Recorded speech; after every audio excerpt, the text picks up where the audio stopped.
Julie Hill and Ahmed Abdelaziz Ezzat during the Manila book launch. I am an Alexandrian. With this proud declaration, world traveler and writer Julie Hill opens in the afternoon sun, My Alexandria, her memoir of the Mediterranean city where she spent the first 2 decades of her life. Hill's recollections are all the more poignant since the city she describes, for all intents and purposes, no longer exists except in the memories of its surviving inhabitants. It echoes the life of a Greek community in a time and space that doesn't exist anymore, says Hill, now 81. Hill's connection to the Philippines dates back to the 1970s when her late husband Arthur ran the Ford Foundation's Manila office for several years. She formed lifelong friendships with, among others, Philippine cultural conservator Drive Jamie Lea and writer Butch Dalisay. It was the latter who, after reading Hill's previous books on her travels from Athens to Afghanistan and along the fabled Silk Road, encouraged her to write about her childhood in Alexandria. If it had not been for Butch Dalisay, I would never have written this book, she says.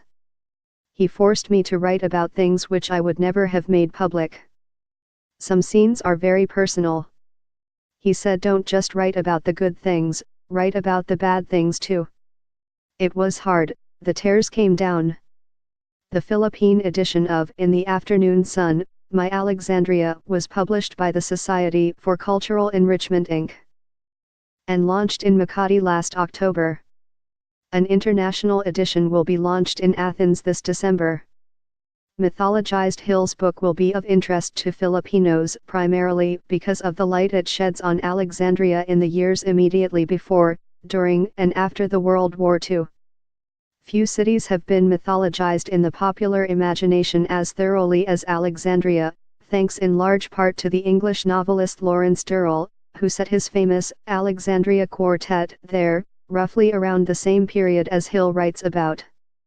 Mysterious, exotic, decadent, the city itself becomes one of the central characters in Durrell's tetralogy, a living, implacable witness to the romantic entanglements and intrigues of the other characters. Everybody knows Lawrence Durrell and his vision of Alexandria, which is not the real Alexandria, Hill says. I grew up there. When I am asked where I am from, I would say Alexandria, which is not the same as Egypt, she writes in the first chapter of her memoir. I am a citizen of that city.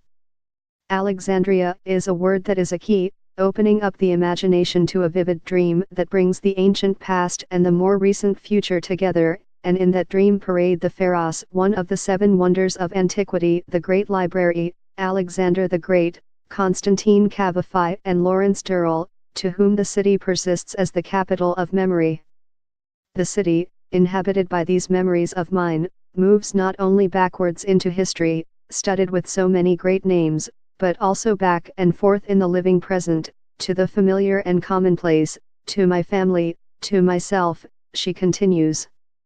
Mosaic of nationalities.